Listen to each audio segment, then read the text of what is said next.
আমি মৌলানা খালেদ সাইফুল্লাহ সাহেব এবং মৌলানা কাজী আতাউর রহমান সাহেবের বক্তব্য সাথে সম্পূর্ণ একমত। প্রতিটি অক্ষরের সাথে আমি একমত।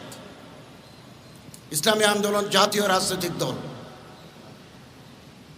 অতএব তাদের দৃষ্টিভঙ্গি বড় হতে হবে। Must be broad hearted and outlook, দৃষ্টিভঙ্গি প্রসারিত হতে হবে। নির্বাচনে দাঁড়ালে প্রতিটি মানুষের কাছে ভোট চাইতে হয়। এখন থেকে প্রতিপক্ষ তৈরি করতে গেলে আমরা বেকায়দায় পড়ব। সাম্প্রতিক বরিশালের যে দুর্ঘটনা, এটা বাংলাদেশের রাজনীতির ইতিহাসের টার্নিং পয়েন্ট।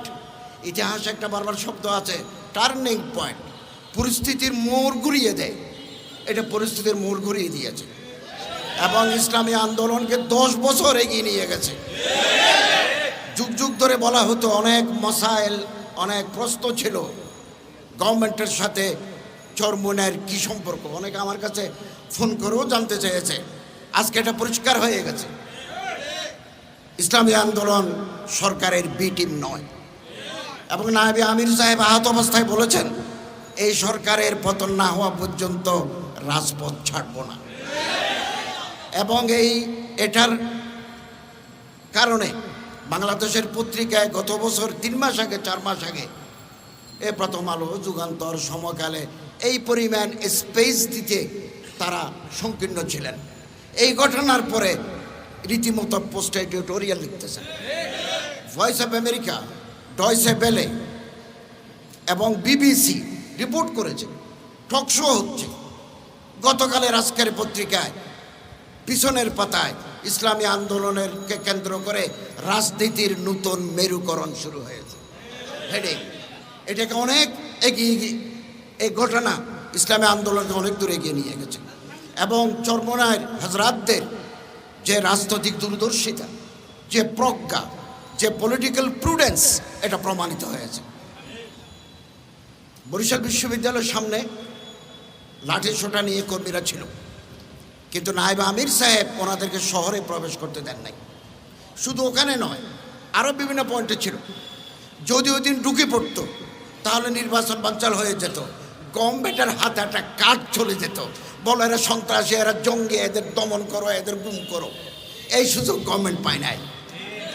আমাদের সম্মানিত নেতৃবৃন্দ অত্যন্ত বিজ্ঞতার, প্রজ্ঞার, যোগ্যতার পরিচয় দিয়েছেন। এবং আমাদের সম্মানিত আমির সাহেব, পীর সাহেব, হযরত পীর সাহেব চরমোনাই, আমি দেখেছি মানব জমিনের সাথে উনি একটা লাইভ সাক্ষাৎকার দিয়েছেন, আরও বিভিন্ন পত্রিকার সাথে দিয়েছেন। অত্যন্ত বিজ্ঞ, একেবারে ডিপ্লোম্যাটিক প্রুডেন্স, কূটনৈতিক প্রজ্ঞার সাথে তিনি জবাব দিয়েছেন।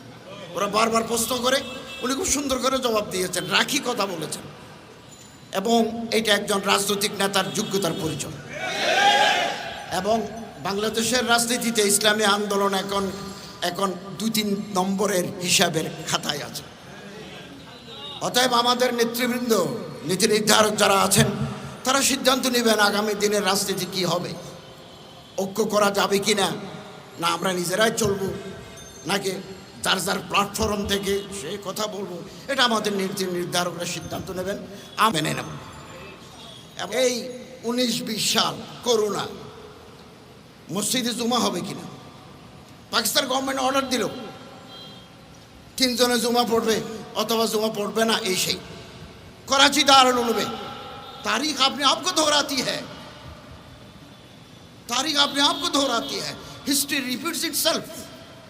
कराची दारुल उलूम में शेखुल इस्लाम तकी उस्मानी ज़ेर क़यादत जमात इस्लामी पाकिस्तान अमीर, बेरलवी जमात अमीर मुफ्ती मुनीब हसन, शिया माजारपंथी বিভিন্ন মক্তবে ফিকের লোকেরা করাচি দারুলে বসে করারদাদ তৈরি করলেন এবং পাকিস্তানের প্রেসিডেন্ট ডক্টর আলভির কাছে দিলেন জুমা মসজিদ খোলা রাখতে হবে। ইসলামী আন্দোলন তার প্রতিষ্ঠার লগ্ন থেকে নিজের অঙ্গ সংগঠনের মাধ্যমে সাংগঠনিক প্রক্রিয়া আমরা এগিয়ে যাচ্ছি, আগামী দিনেও আমরা এগিয়ে যাব। আমরা কারোর পকেটের ভিতরে ঢুকে আমরা আমাদের স্বকীয়তা নষ্ট করতে পারি না, কিন্তু আমাদের লক্ষ্য অর্জনের পথে যদি কারো হাত ধরতে হয়, সাময়িকের জন্য এই হাত ধরার মানসিকতা আমাদের থাকতে হবে। আল্লাহ তাআলা এই মোবারক জামাতকে পায়ে তকবির পর্যন্ত পৌঁছান। বরিশালের ধাক্কা আমাদের ভিতর নতুন চেতনা জাগ্রত করেছে। আল্লামা ইকবাল বলেন, খোদা তুঝে কিসি তুফা সে আশরা করতে। ঘূর্ণিঝড় লাগবে, এখন তো একটা ঘুষি মারছে যে আগামী দিনে শরীর থেকে কল্লা জুদা করে দেবে। খোদা তুঝে কিসি তুফা সে আশরা করতে, তুফানের সাথে তোমার পরিচয় আল্লাহ করুক। কেন? কে তেরে বাহার কে মৌজমে ইস্তরাফ নেই। আমাদের যে দরিয়া আছে ইমানের দরিয়া, ঢেউ নাই, ঢেউ নাই। এ ঢেউ তৈরি করতে হবে একের পর। পৃথিবীর ইতিহাসে কোনো কর্তৃত্ববাদী সরকার আপোষে ক্ষমতা ছেড়ে দেয় নাই। কেউ যদি মনে করে সুষ্ঠু নির্বাচন দিলে তো আমি জিরো, তিনি কোনোদিন সুষ্ঠু নির্বাচন দেবেন না। আগামী 6 মাস, আগামী 1 বছর বাংলাদেশের ইতিহাসে অনেক নতুন নতুন ঘটনা ঘটতে যাবে। কি হয় আল্লাহ তাআলা ভালো জানেন। ইন্টারন্যাশনাল পোলারাইজেশন, বাংলাদেশের মেরুকরণ কোথায় গিয়ে দাঁড়ায়, আমরা আমাদের সম্মানিত নেতৃবৃন্দের উপর অগাধ আস্থা রাখি। ওনারা যুক্তিসঙ্গত কওম জাতির মাফাত হয় এরকম সিদ্ধান্ত নেবেন।